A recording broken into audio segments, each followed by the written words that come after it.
Hello friends. నేను ఈరోజు ఇంకో విషయమై మీ ముందుకొచ్చాను.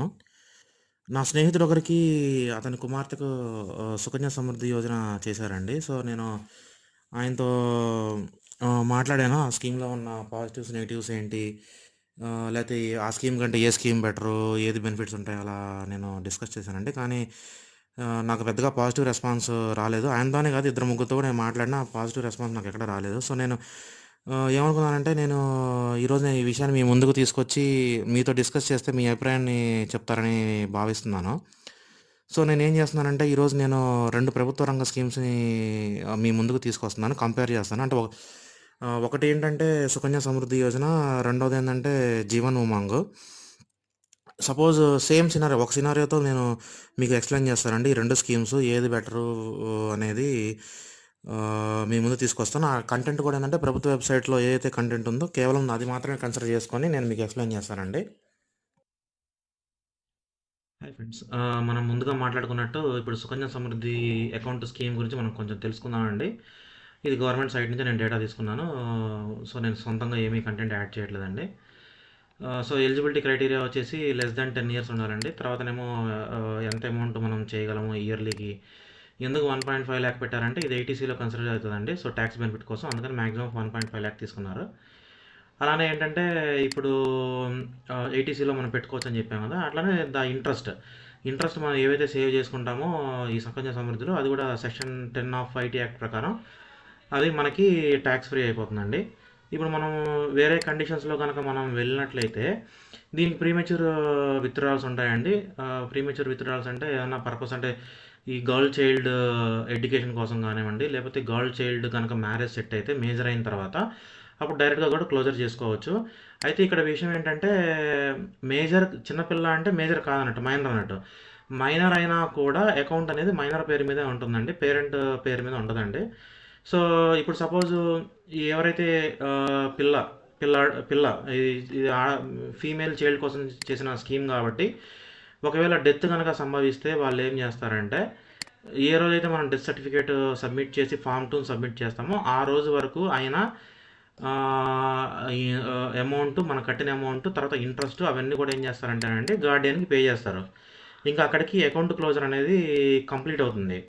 ఆ తర్వాత ఏంటి, ఇది నెగెటివ్ కేసు. అంటే ఏదన్నా డెత్ గనుక సంభవిస్తే. అదే పాజిటివ్ కేస్ అనుకోండి, ఇది ఏం జరుగుతుంది ఇక్కడ మనకి 21 ఇయర్స్ మనం కట్టాలండి. 21 ఇయర్స్ గనక కడితే, ఈ 21 ఇయర్స్ తర్వాత మనకి మెచ్యూరిటీ అనేది జరుగుతుంది. ఆ మెచ్యూరిటీ అయిన తర్వాత ఎవరైతే అకౌంట్ హోల్డర్ ఉన్నారో ఆ పాప ఫీమేల్ చైల్డ్ అకౌంట్‌లోకి మొత్తం అమౌంటు, తర్వాత మనం కట్టిన అమౌంటు, తర్వాత ఇంట్రెస్ట్ మొత్తం కలిపి ఒకేసారి క్రెడిట్ అవుతుందండి. ఇప్పుడు దీనికి కూడా ఎట్లా అంటే అండి, ఇప్పుడు ఎంత ఇంట్రెస్ట్ పే చేస్తాడు, సుకన్య సమృద్ధికి ఎంత ఇంట్రెస్ట్ పే చేస్తాడు అనేది ఇక్కడ మనం చూద్దాము. ఇది చూడండి, ఇక్కడ వీళ్ళేం చెప్తున్నారంటే 8.4% కాడికి వీళ్ళు ఇంట్రెస్ట్ పే చేస్తారంటండి. సో, అంటే బేసిక్‌గా ఏంటంటే, కట్టుకుంటూ పోతాము ఇయర్లీ, ట్యాక్స్ బెనిఫిట్ తీసుకుంటాము. వచ్చే ఇంట్రెస్ట్‌కి ట్యాక్స్ బెనిఫిట్ ఉంటుంది. తర్వాతేమో ప్రీమెచ్యూర్ విత్‌డ్రాల్స్ ఉంటాయండి. స్పెసిఫిక్ కండిషన్‌లోనే ఉంటాయి. ఒకవేళ క్యాండిడేట్ అంటే ఆ చైల్డ్ గనుక ఎవరైతే అకౌంట్ హోల్డర్ ఉన్నారో వాళ్ళకి కనుక డెత్ కనుక సంభవిస్తే, ఆ రోజుకి కంప్లీట్ సెటిల్మెంట్ అయిపోతుంది. ఇంకా ఫర్దర్‌గా దీంట్లో ఎటువంటి బెనిఫిట్ ఉండదండి. ఎవరికీ ఉండదు. అదే ఇప్పుడు మనం గనక జీవన్ ఉమాంగ్ గనక తీసుకున్నాం అనుకోండి, ఇది కరెంట్ రన్నింగ్ అండి, 745 జీవన్ ఉమాంగ్. నేను దీని డాక్యుమెంటేషన్‌లోకి నేను వెళ్తున్నానండి. ఈ డాక్యుమెంటేషన్‌లోకి గనక మనం వెళ్ళినప్పుడు ఇక్కడ ఏం చెప్తున్నారంటే, వీళ్ళు రిటర్న్స్ ఎంత ఇస్తారు అంటే 8% ఇస్తారంటండి. 8% దానికి దీనికి ఏంటంటే 0.4% డిఫరెంట్ అండి. అదేమో 21 ఇయర్స్ పాలసీ, ఇదేమో 15, 20, 25, 30 ఇయర్స్ అండి. సో ఇక్కడ ఏంటంటే ఫీమేల్ అనే కాదు, మేల్ ఫీమేల్ చైల్డ్ ఎవరికైనా చేయొచ్చు. ఇక్కడ ఈ సినారాలో ఎలా వస్తాయంటే అండి, ఇప్పుడు మనకి అంటే మైనర్ ఏజ్లో కనుక చేస్తే, అంటే ఇప్పుడు ఎట్లా చెప్పాలి అంటే 10 ఇయర్స్ లోపు పిల్లలందరూ కూడా మైనర్ కిందే వస్తారు కాబట్టి, అప్పుడు ఏం జరిగిద్దంటే వాళ్ళు ఎల్ఏ అవుతారండి, లైఫ్ అష్యూర్డ్ అవుతారు. ఈ లైఫ్ ప్రపోజర్ వచ్చేసరికి ఏంటంటే ఫాదర్ అవుతారండి, అంటే ఆ చైల్డ్ యొక్క ఫాదర్, మేల్ అవనివ్వండి ఫీమేల్ అవనివ్వండి, చైల్డ్ యొక్క ఫాదర్ వచ్చేసి లైఫ్ ప్రపోజర్ అవుతారండి. ఇప్పుడు ఇక్కడ జీవన ఉమంగ్‌లో అంటే మనకి 15 టు 20, 25, 30 ఇయర్స్ ఉంటాయి కదండీ! ఈ చిన్నపిల్లల ఏజ్ అంటే పే ఔట్ రిస్ట్రిక్షన్ ఉంటుందండి. ఒక సర్టెన్ ఏజ్ లిమిట్ అని. డిపెండ్స్ ఆన్ ది ఏజ్, వాళ్ళు చైల్డ్ ఏజ్ పాలసీ ఏజ్ని తీసుకుంటారండి.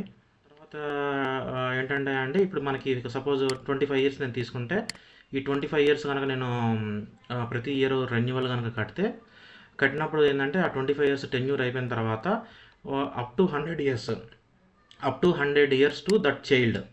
ఎవరైతే చైల్డ్కి మనం పాలసీ చేసామో వాళ్ళకి అప్ టు 100 ఇయర్స్ వరకు 8% ఆన్ ది సమ్ ఎష్యూర్డ్ అండి. అంటే ఇప్పుడు సపోజ్ నేను 6 lakhs పాలసీ తీసుకున్నాను అనుకుంటే 6 lakhs మీద 8% పే చేస్తూ ఉంటాడు ఎవ్రీ ఇయర్.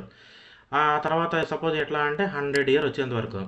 ఇప్పుడు 100 ఇయర్ లోపు కనుక ఏదైనా డెత్ కనుక సంభవించింది అనుకోండి ఆ అకౌంట్ హోల్డర్కి, ఆ నామినీ ఎవరైతే ఉంటారో వాళ్ళకి పే చేస్తారండి.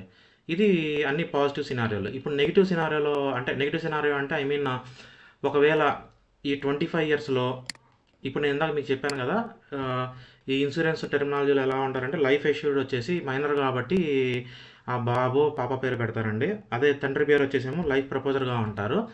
దీంట్లో ఉన్న మనకి బెనిఫిట్ కూడా చెప్తానండి మీకు.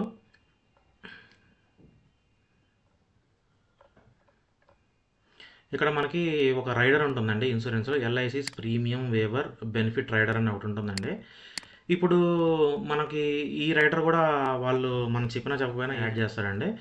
ఈ యాడ్ చేసినప్పుడు ఏంటంటే, ఇప్పుడు సపోజ్ నేను 25 సంవత్సరాల పాలసీ కనుక నేను తీసుకుంటే, పాపకి సపోజ్ పాపకో బాబుకో ఇద్దరికి చేయొచ్చు కాబట్టి ఒక 6 ఇయర్స్ అప్పుడు నేను కనుక ఈ పాలసీలో ఎంటర్ కనుక అయితే, ఈ రైడర్ని ఆ పాప లేదా బాబు తండ్రికి యాడ్ చేస్తారండి. అంటే ఏంటంటే 25 మైనస్ చైల్డ్ ఏజ్. ఇప్పుడు సపోజ్ నేను 6 ఇయర్స్ అన్నా కాబట్టి అండి, 25లో 6 తీసేస్తే మనకి 19 ఇయర్స్ ఉంటుంది. ఈ 19 ఇయర్స్ పాటు తండ్రికి ఈ రైడర్ అప్లై అవుతుందండి. అంటే ఈ రైడర్ అప్లై అవ్వడం వల్ల ఏంటి యూజ్ అంటే, ఆ తండ్రి, ఆ బాబు లేదా పాప తండ్రి కనుక ఏదైనా ప్రమాదవశాత్తు చనిపోతే ఆ 25 సంవత్సరాలు పాలసీ, అంటే ఆ 25 సంవత్సరాల పాలసీకి కట్టాల్సిన కంప్లీట్ రెన్యువల్ అమౌంట్ ఏదైతే ఉంటుందో అన్నీ వేవ్ ఆఫ్ అయిపోద్దండి. ఎల్ఐసినే ఆటోమేటిక్గా పే చేస్తుంది. అప్పుడు ఏం జరిగిద్ది, ఒకవేళ నేను పాలసీ 25 సంవత్సరాలు జరిగినప్పుడు, ఒకవేళ ఒక 6th ఇయర్ తప్పుడు 7th ఇయర్ తప్పుడు, అంటే కట్టిన తర్వాత నుంచి ఒక 7 ఇయర్స్, ఒక 7 ఏళ్ళకో 8 ఏళ్ళకో 10 ఏళ్ళకో కనుక ఆ తండ్రి కనుక చనిపోతే ఆ బిడ్డ మళ్ళీ తిరిగి రెన్యువల్ కట్టాల్సిన అవసరం లేదు. ఈ 25 సంవత్సరాల పాటు ఎల్ఐసినే పే చేస్తుంది. వన్స్ పాలసీ 25 సంవత్సరాలు కంప్లీట్ అయిన తర్వాత ఆ బిడ్డకి పే అవుట్స్ స్టార్ట్ అవుతాయి. ఎట్లా స్టార్ట్ అవుతాయి మనం ముందుగా డిస్కస్ చేసుకున్నాం. 8% of the basic sum assured. అంటే ఈ 6 లక్షల పాలసీ అయితే కనుక 6 లక్షల పాలసీ మీద 8% ఆ పిల్ల లేదా పిల్లవాడికి, ఆ పిల్లవాడి ఎండ్ ఆఫ్ లైఫ్ వరకు వస్తూనే ఉంటాయండి. తర్వాత ఇంకోటి ఏంటి, ఆ పిల్లవాడికి నెక్స్ట్ జనరేషన్ని నామినీగా పెట్టుకుంటే, ఆ పిల్లవాడు డెత్ కనుక సంభవించినప్పుడు ఒక లంసమ్ అమౌంట్ ఆ పిల్లవాడికి కూడా దక్కుతుంది. అంటే ఈ స్కీమ్ కనుక మనం కట్టుకుంటే, ఇప్పుడు ఎట్లా అయితే మనము సుకన్య సమృద్ధి యోజనలో ప్రతి ఇయర్ మనం 20,000నో 20,000నో 10,000నో అలా కట్టుకుంటామో, అలానే కనుక ఇక్కడ కట్టుకోవడం వల్ల దానికి దీనికి ప్రత్యేకంగా డిఫరెన్స్ ఏం లేదు. కేవలం 0.4% మాత్రమే ఉంది. ఈ డెత్ కనుక, అంటే అన్ఎక్స్పెక్టెడ్ డెత్ కనుక సంభవించినప్పుడు ఈ పిల్లవాడి మీద బర్డెన్ పడదండి. ఈ పిల్ల లేదా పిల్లవాడి మీద అసలు బర్డెనే పడదు. కంప్లీట్గా ఎల్ఐసినే అన్ని టర్మ్స్ పే చేస్తుంది. ప్రతి సంవత్సరం ప్రీమియం ఎల్ఐసినే పే చేసుకుంటుంది. అలానే కంప్లీట్ కంప్లీట్ అయిపోయిన తర్వాత వాళ్ళకి పే అవుట్స్ కూడా మొదలవుతాయండి.